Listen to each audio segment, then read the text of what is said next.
My name is Claire Bennett. I am 34 years old.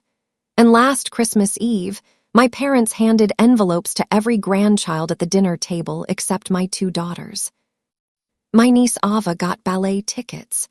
My nephew Mason got a brand new gaming console. My brother Ethan's youngest son got a mountain bike with a giant red bow on it sitting in the hallway. My daughter Rosie, 9 years old, stared at the empty place in front of her plate. My younger daughter Ellie, 6, whispered, "Mom, did Grandma forget us?" My mother smiled into her wine glass and said, "Some children earn blessings. Some children need to learn gratitude first." Nobody stopped her. Not my father. Not my brother. Not even Ethan's wife, who suddenly became very interested in buttering dinner rolls. I stood up so slowly, my chair barely made a sound. I took Rosie's hand, then Ellie's. And I walked my daughters out of the biggest house in Cedar Hollow without saying another word. What none of them knew was this. By New Year's Day, their perfect family image would begin collapsing piece by piece, and the first crack would come from a secret they thought I buried years ago. Welcome back to Top Family Drama, Stories, the place where quiet people stop accepting cruel treatment and finally reclaim their peace. If you've ever been treated like the disposable member of the family, this story is for you. Now let me tell you how everything started. Cedar Hollow, Tennessee, population barely 9,000. Everyone knew everyone. Everyone knew who attended church every Sunday, whose marriage was falling apart, whose son got arrested after football season, and who smiled in public while bleeding in private. My father, Gerald Bennett, owned half the commercial property on Main Street. My mother, Patricia Bennett, chaired charity galas and church fundraisers like she was auditioning to become mayor. My younger brother, Ethan, inherited my father's confidence, my mother's talent for manipulation, and apparently the entire family's loyalty. I inherited recipes. And stubbornness. At 25, I opened a tiny bakery called Honey and Hearth after graduating from culinary school in Nashville. I married Daniel Reed 2 years later. He was handsome in the kind of way that photographs well and hides badly. Controlling people rarely begin by yelling. They begin by helping. Daniel helped by choosing my clothes. Then he helped by checking my messages. Then he helped by convincing me I was too emotional to handle money. By the time Rosie was born, he controlled every account we shared. By the time Ellie came along, I needed permission to buy groceries. The divorce nearly destroyed me. Not emotionally. Financially. Daniel emptied our savings account 3 days before court. I moved into a rental duplex on Willow Street with 2 little girls, 1 KitchenAid mixer, and exactly $412 in my checking account. My parents acted like I had committed a crime. Not because Daniel cheated. Not because he lied. Not because he screamed at me in front of the girls.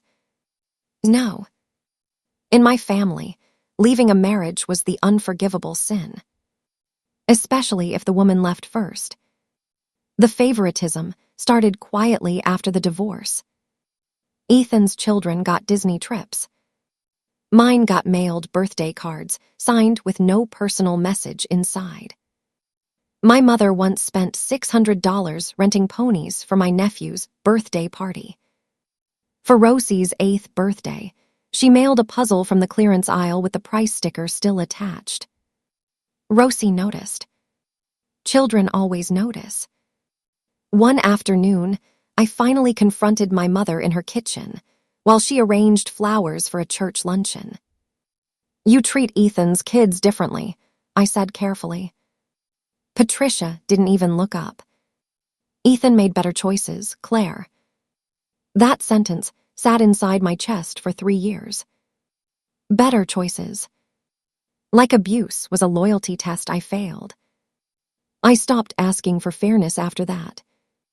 But I kept showing up for holidays because my daughters still loved their grandparents, or at least the idea of them. Christmas Eve arrived cold and sharp. Rosie wrapped a handmade bookmark for Grandma using watercolor paper and gold ribbon. Ellie baked crooked sugar cookies and insisted we bring them. I loaded both girls into my SUV and drove 18 minutes across town to my parents' estate. The house glowed with white lights. Luxury cars filled the driveway. Inside, the dining room looked like a magazine spread. Crystal glasses, gold napkin rings, personalized stockings embroidered with every grandchild's name. Except my daughters. Those hooks sat empty. I noticed immediately. My stomach tightened. Still, I told myself maybe the stockings were elsewhere. Maybe I was imagining things. That is the dangerous thing about toxic families. They train you to doubt your own eyes. Dinner moved the way it always did. Every conversation circled Ethan's family. Ethan's promotion. Ethan's son making varsity basketball. Ethan's wife launching her interior design page online. When I mentioned Honey and Hearth landing its first corporate catering contract, my father interrupted to ask Ethan about golf memberships. Rosie grew quieter by the minute. Ellie kept swinging her feet under the chair waiting for presents. Then came dessert. My mother stood and clinked her wine glass. We have something special for the grandchildren who represent this family with excellence. There it was. The performance. The cruelty dressed as values. One by one, Ethan's children received gifts. Concert tickets. Designer sneakers. Cash envelopes. Praise. Applause. My daughters received nothing. Ellie looked at me with confusion, so pure it nearly shattered me. Maybe ours are hidden, she whispered. Rosie already understood. That hurt worse. Then my nephew Carter laughed and said loudly, maybe Grandma forgot the practice family. Nobody corrected him. Not one person. I looked at my mother. She sipped wine calmly like this was all perfectly reasonable. That was the moment something inside me went completely still. Not broken. Still. I stood. Girls, get your coats. Patricia frowned. Don't be dramatic. I ignored her. Rosie grabbed Ellie's hand before Ellie could start crying. As we walked toward the door, my father finally spoke. You're ruining Christmas. I turned around. No, I said quietly. You did that when you decided my daughters were acceptable collateral damage. And we left.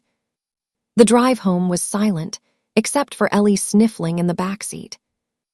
Halfway home, Rosie asked, Mom, are we embarrassing to Grandma? I nearly pulled the car over. No, baby, I said. We embarrass people who need control more than love. That night, I posted exactly one sentence in the Bennett family group chat. Do not contact my daughters again until you understand what you did. Then I muted my phone. By morning, there were 63 unread messages. My mother claimed the gifts were merit-based. My brother said I was weaponizing the children. My father wrote, Your mother is devastated. Not one apology. Not one acknowledgement of the girls. Then came the twist I never expected. 3 weeks later, business at Honey and Hearth started slowing down. Orders canceled. Customers stopped replying. One longtime client finally admitted why. Your mother told people you abandoned the family and became unstable after the divorce. I sat at my kitchen island, staring at the text, while flour dust settled over my sleeves. Patricia wasn't just punishing me emotionally anymore. She was targeting my livelihood. So I started documenting everything. Canceled orders, screenshots, messages, dates, every lie. Then my best friend Naomi called me one rainy February evening. "Claire," she said carefully, "you need to look at Ethan's wife's new business page." I opened Instagram. My chest went cold. Harper House pastries, elegant branding, professional photography, and every single recipe looked exactly like mine. My cinnamon maple loaf, my bourbon pecan pie, my orange blossom shortbread, even my signature lavender honey cake. The captions claimed they were old Bennett family recipes. They were not. I created every one of them during culinary school. Then I saw something worse. My mother commenting underneath. "So proud to see family traditions continue." Traditions. The woman who once mocked my little baking hobby was now helping someone steal my work. I contacted an attorney the next morning. Maya Collins. Sharp, calm, impossible to intimidate. She reviewed 2 years of timestamps, permits, invoices, recipe drafts, and social media archives. Then she looked up and said one sentence that changed everything. "You built evidence without realizing it." Turns out Ethan's wife had filed a trademark application using branding confusingly similar to Honey and Hearth. Maya filed opposition papers immediately. That should have been the end. It was. Because 2 weeks before the annual Cedar Hollow Spring Festival, Naomi sent me screenshots from a private family group chat called Damage Control. Messages between Patricia, Ethan, my father, and Ethan's wife Lauren. "Patricia, exclude Claire's girls this Christmas. She needs consequences." Lauren, "Once Honey and Hearth loses enough business, she'll come back around." Ethan, "Do we really need to involve the kids?" Patricia, "Children motivate mothers." I stopped breathing for a second. It had all been planned. The gifts, the humiliation, the gossip, the stolen recipes. Every piece of it designed to force me back under family control. And then I found the final message. Sent the night after Christmas Eve. "Patricia, she'll break financially by spring." I stared at that sentence until the words blurred. My own mother had been waiting for me to fail. Spring Festival arrived 3 weeks later. Honey and Hearth had booth 18. Directly across from Harper House Pastries. Thousands of people attended the festival every year. Church members, business owners, local reporters, families. Exactly the audience Patricia loved performing for. By 10 a.m., both booths were crowded. Customers started noticing similarities immediately. "These desserts taste identical. Did you two train together?" Lauren smiled tightly every time. I stayed polite. Then Patricia arrived wearing pearls and a cream-colored coat like she was attending a fundraiser instead of a public disaster. She loudly hugged Ethan's family first. Ignored my daughters completely. Again. Rosie noticed. Again. Then Lauren approached my booth. "You need to stop implying I copied you." I looked at her calmly. "I haven't implied anything." "Then why are people talking?" Because this time I came prepared. I reached under my table and placed a binder on the counter. Inside, business permits, recipe drafts, timestamp posts, culinary school notebooks, sales records, trademark filings, and finally, the screenshots, the group chat, the plan. A crowd gathered quietly while people read. Nobody interrupted. Nobody defended them. Patricia's face lost all color. Lauren started crying first. Ethan looked physically sick. And then my father did something nobody expected. He stepped forward, took off his glasses, and said, "Claire is telling the truth." The silence after that sentence felt enormous. Patricia turned toward him in horror. "Gerald."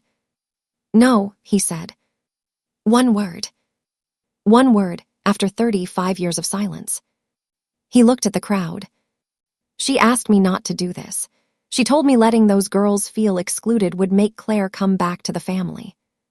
Patricia looked like someone had ripped the floor out from under her.